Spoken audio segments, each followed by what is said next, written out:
Direct Healing by Paul Ellsworth. Chapter 4, Direct Healing, continued. That there is a direct method of healing physical ills is implied by the very failures of the ancient schools of physics. Instinctively, mankind presses forward, searching for that which it knows must exist. That the search has not been more uniformly successful is due to the fact that effort has been made to find without that which exists within. In the last analysis, man is complete. He is all that he requires. It is useless to seek for health or wealth or happiness outside, for it is only as you realize your unity with these things that you can appropriate them. And when you do realize that you are one with all good, you will not search the external world for cures or specifics. In the last chapter, I described some exercises which will help to free the consciousness and subconsciousness from fear and from those other disintegrative thoughts and emotions which lie at the root of all disease. When the real self begins to realize its freedom from these encumbering thoughts, there is a natural tendency towards health. When the fear of disease is conquered, the ego begins to realize that it is the key to health and prosperity and all happiness. But this process of cure is apt to be slow. The universal cry is, "Show me how to heal my diseases quickly." And there is a method of hastening the return to perfect health. A method, however, which can be used successfully only by those who are expressing to the limit of their ability and understanding their unity with the Spirit. There seems to be an inherent tendency in carnal mind to throw over its allegiance to God as soon as it finds itself in possession of even a measure of direct power over physical things. This is the danger in direct healing, that it will stimulate the carnal consciousness to say, in effect, "All right, God, now I can look after myself. You won't need to bother about me any longer." Remember that in healing, as in all other things, only the consciousness of unity with Spirit can quicken within the personal will that serene mastery which says, "Let there be health," and it is so. Never allow yourself to drift into the belief, no matter how successful you may be in mastering your body, that you are now independent of infinite love and wisdom and power. For it is only as these work in and through you, only as you become one with these spiritual elements, that your word can continue to go forth with power. Now for a brief description of this direct method of healing. 3 times daily, go into a quiet, darkened room and lie or sit in such a position that your body can be forgotten. Now take any one of the statements of absolute truth in regard to life and health and power which appeals to you. "I am the resurrection and the life" is one of the best. Repeat it thoughtfully, considering that you are now stating the truth in regard to your real self. You are life, resurrection, regeneration. "He who believeth in me, though he were dead, yet shall he live." So powerful is this real life which you are, that if you put the emphasis of your attention and desire and belief here rather than on the physical, you will manifest physical perfection. After your mind has become keyed to this spiritual plane, you may take up any direct prayer of thanksgiving for perfect life which may best express your joy. "I thank thee, dear Father, that thy spirit of communion filleth me, and that I am strong and clean and gentle. I thank thee that thy perfect life is expressed perfectly in and through me, and that I radiate joy and serenity and power." Pause a few minutes, as long as the mood of introspection and thanksgiving holds you naturally. Now turn your attention to your hands. Don't try to visualize them, but force yourself to notice that gentle, warming vibration which fills them at all times. You will find, after you have practiced this art of attention for a short time, that you will be able noticeably to increase the vibration in your hands by this method. Next, turn your attention to your feet and practice in the same way. You are learning to extend your consciousness to realize that oneness of life which exists between your thoughts and the life in your tissues. The reason for directing the attention to the hands and feet at first, rather than to those parts of the body which may need vitalizing, is that you will need to be dealing with normal tissues, and there will be no symptoms or sensations of pain to arouse that instinctive fear which is so easily stirred. Gradually, you will learn to identify your consciousness, desire, and belief so thoroughly with the subconscious life that you will be able instantly to increase the flow of blood and the vital activity in any part. When this time comes, you can begin to talk directly to the organs and tissues of your body. First, quicken the vibration in the parts, then identifying yourself with this quickened life, say, "I am strong and clean and vigorous. I permeate and perfect these tissues, and they are renewed and regenerated, or made wholesome, perfect in structure and function. I make and maintain them perfect in every cell and fiber." This direct method of healing depends upon the fact that there is but one life, and that whether this life is expressed in your body as health or disease, as pain and disintegration, or as a radiant energy, it is your life, is you, working in the flesh.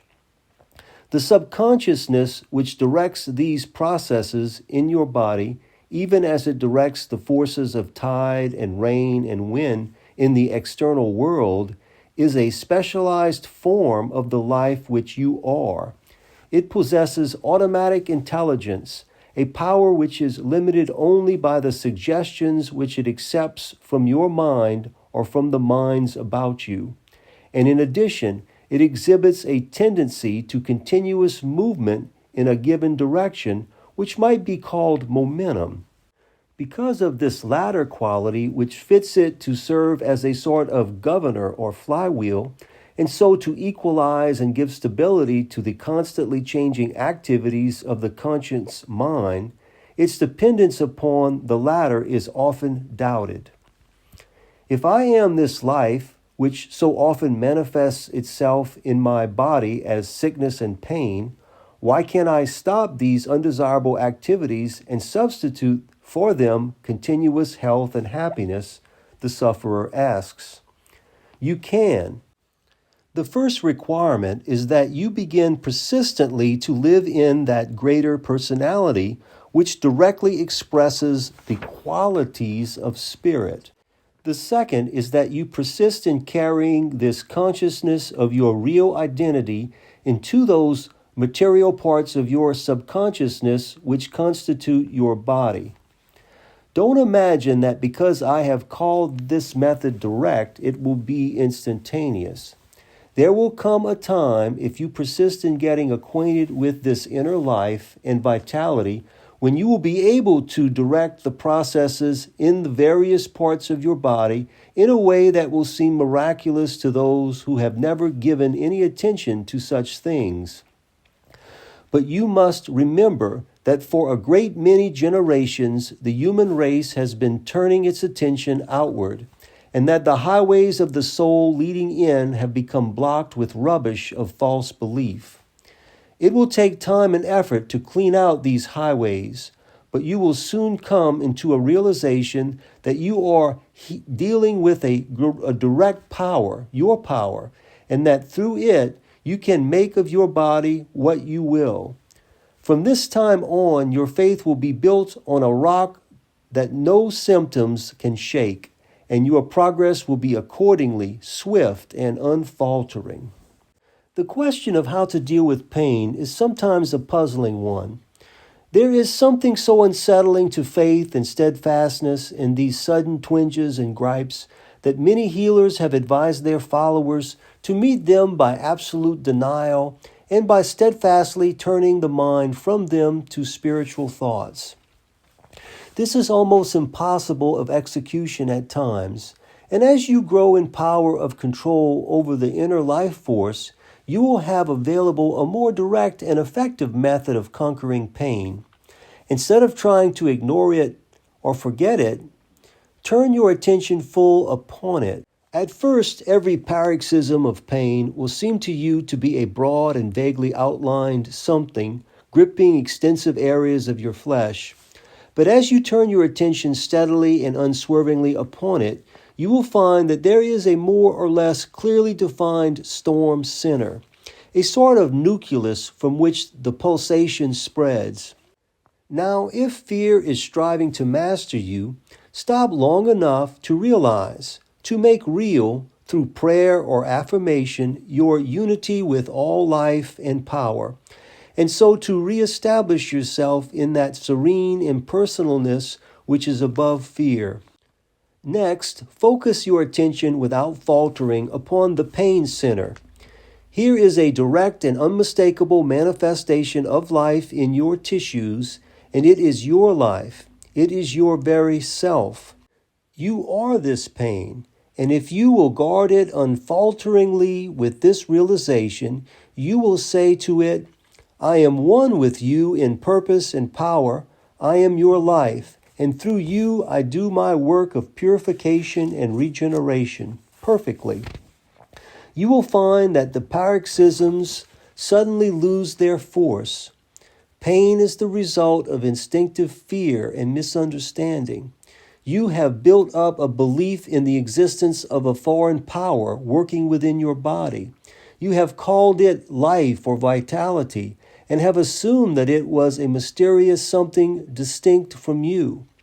Pain is the logical outworking of this false belief, and the cure of pain is through getting back to the truth.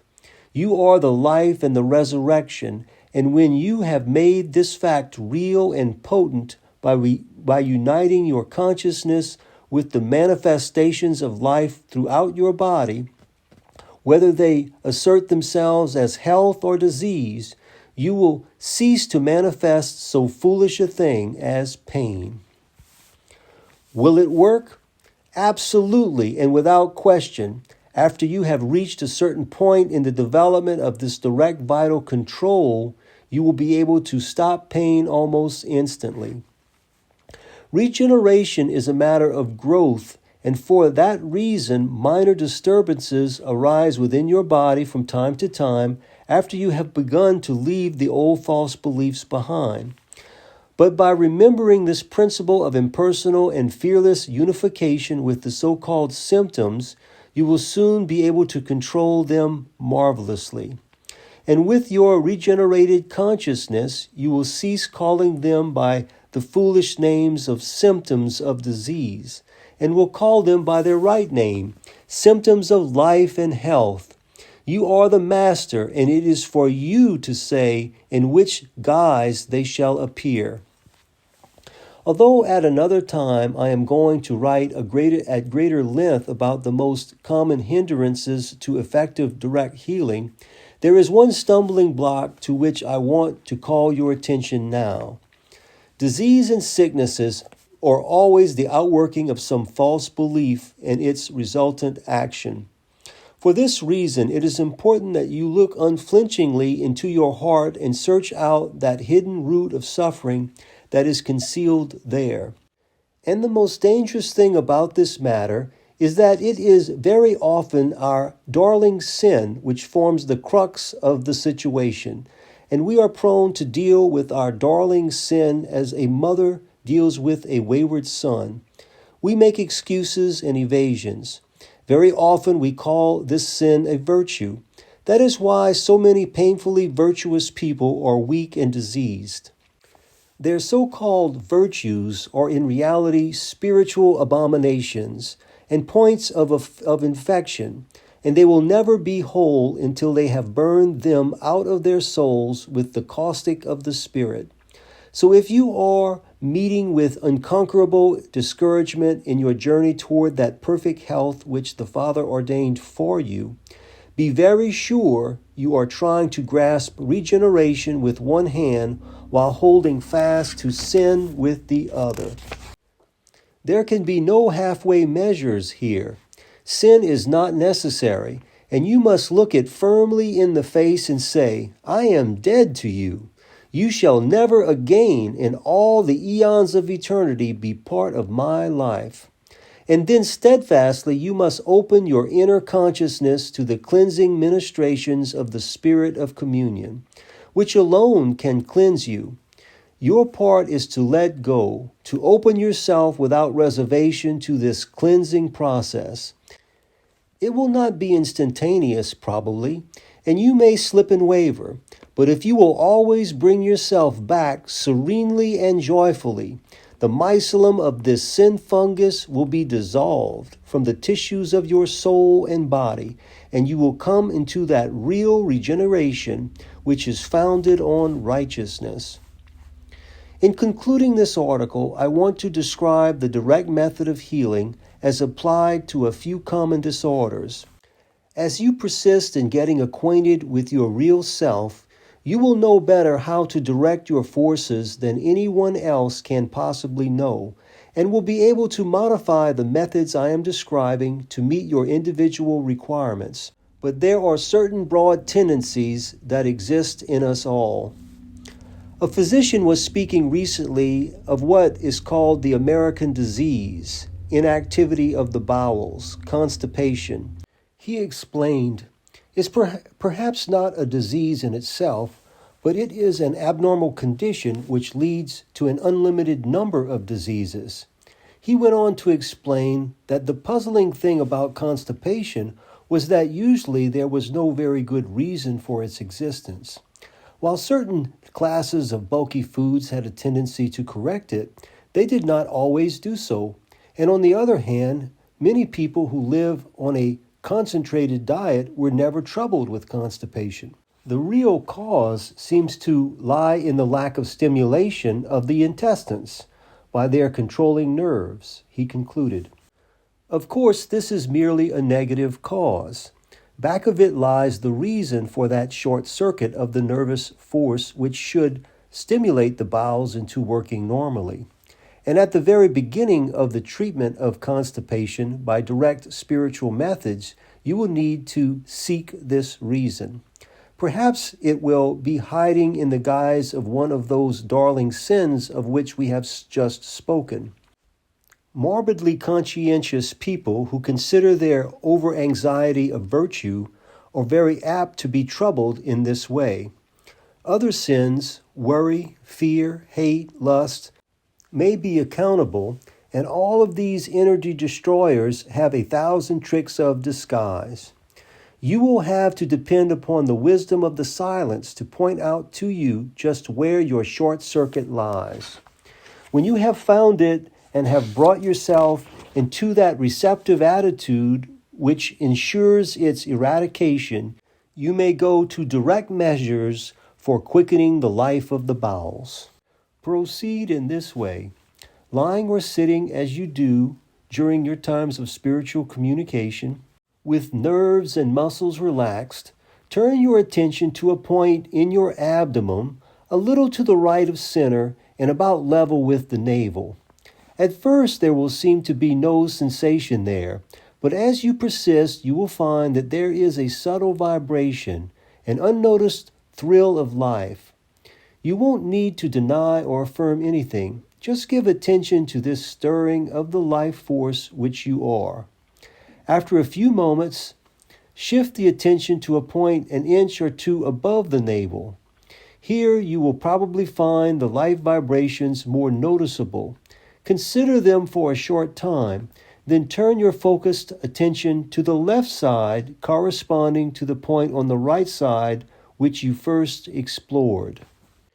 It may take you a few days to get acquainted with these tissues, But it is not at all a difficult process to bring the bowel functions under the direct control of the will. It will be best to establish a regular time for this practice. Soon after the first meal of the day is a good time, if you can depend upon utilizing it regularly. As the function of the bowels become established and regular, you will find that a moment's direction of the thought force toward these centers will be all that will be necessary. Stomach trouble has the same cause as constipation and is apt to be associated with it. Get at the root first and begin to eradicate it.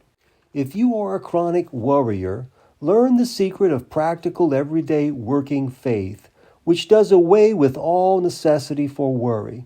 If you are in the habit of going into tantrums, whether you call your mental infirmity nerves or just plain meanness, quit it. In reality, you are serene and gentle, just as your Father is. And it is only through identifying yourself with this real self and insisting on manifesting its virtues that you can let go of the old Adam with his limitations. And so throughout the length and breadth of those sins which lie at the root of stomach trouble and every other physical infirmity, take time to discover your shortcoming and to begin to remedy it. Then you can go on to the direct treatment of the stomach, assured that you are building health on a foundation that cannot be moved, though the sun and stars should cease to be. The optician tells us that the human eye was not designed for the kind of work we force it to do. Books and magazines, close work and moving pictures, these things are sometimes blamed for failing eyesight. The human eye, however, was constructed by the inner life, guided by the Father's wisdom, and this same life power and wisdom is perfectly capable of reconstructing it and adapting it to any work it is desirable for man to do. Poor circulation in the eye tissues is also given as a cause of eye trouble, but poor circulation is a result, not a cause. The life power which you are will do its work perfectly if it is not interfered with and short-circuited in all manner of ways. Look into your heart and listen to the voice of the silence until you find the real cause of your eye trouble. Correct it. Then fix regular periods daily for speaking directly to the life in these tissues. Lie quietly and note the quickening of the life vibration in them. When this quickening is established, when you feel it, however slightly, speak silently and serenely to it. Say, "You are strong and clean and vigorous. I, who am the building and perfecting life of this body, fill you and permeate you, and even now you are being cleansed and regenerated, made perfect in every cell and fiber." Perhaps you will get better results by putting your statement of truth into the form of a prayer. I thank thee, dear Father, that thou art the life of my life, that I am one with thee. And I thank thee that even now thou dost quicken and perfect these tissues, so that they are regenerated and made perfect in every cell and fiber, perfect in structure and function. As you pray or affirm, hold your attention to the quickened vibration in the eyes. Wherever in the body you have built up false conditions through false beliefs, it is your duty and privilege to tear down the old and build up the new.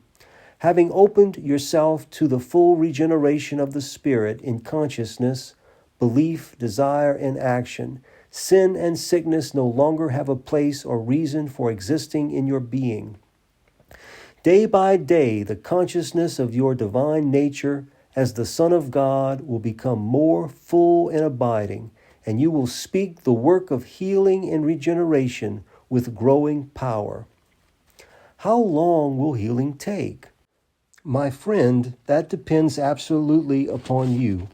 Do not long for instantaneous healing, for although that is sometimes possible, it is rarely desirable. Sickness and disease came to you because of your failure to live as God wants you to live. that life of regeneration which is more perfect than anything you can conceive at present. It came as a part of the discipline which shall enable you to leave forever behind you your imperfections. That real healing which brings with it the assurance of abiding in all-conquering health is a matter of growth. And as surely as God's sun shines in the sky, you will soon look back to what you now regard as a terrible misfortune and will say, "It was one of the greatest blessings of my life. It brought me wisdom and the power of self-knowledge." And so you may now look upon your sickness or disease as a gentle but unyielding schoolmaster, guiding you with the rod where smiles and coaxing would never take you. Cooperate with it, abiding in your unity with infinite love and wisdom and power. You may be very sure that it cannot hurt you. Only as you waver and turn to the false gods of carnal mind can any hurt come to you. End of chapter 4, Direct Healing by Paul Ellsworth.